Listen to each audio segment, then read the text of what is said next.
The wind was blowing pretty hard along Powderface Trail, but of course it would be up at this elevation and this close to the mountains, especially with a weather front coming in.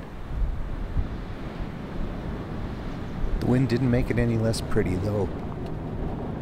And driving along this little trail that runs between the Elbow Valley and Sibbald Flats, I found all kinds of things to explore.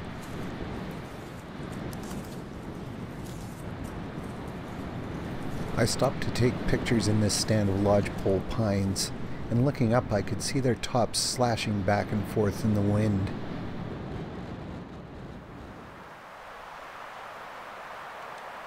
But not too far up the road, beside a little spring, I found that if I laid down on my belly, the wind kind of went over top of me.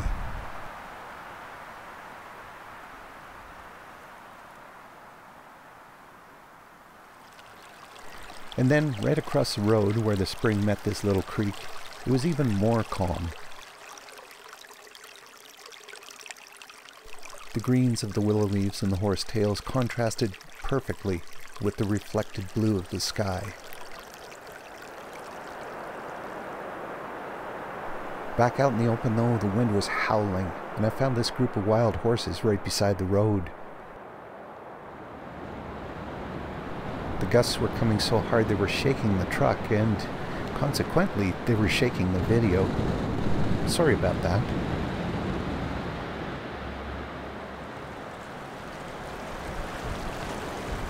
And the wind was still blowing pretty good down along this little fork of Prairie Creek.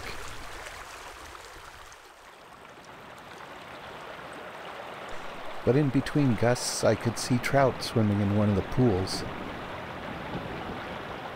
And a neighbor of theirs, this barn swallow. Pretty cool to see. Not many places can you pull off the side of the road and photograph trout. I'd gone as far as Ford Creek and then turned around, came back across Prairie Creek, Canyon Creek. Now I was headed back down into the Jumping Pound Creek Valley. Still windy over here, but the afternoon was wearing on, and it wasn't quite as blustery. Jumping Pound was flowing clear. I found these kinnikinnick blooms, half the size of my little fingernail. And then I stopped to photograph the rapids and downed trees that lead into this long pool.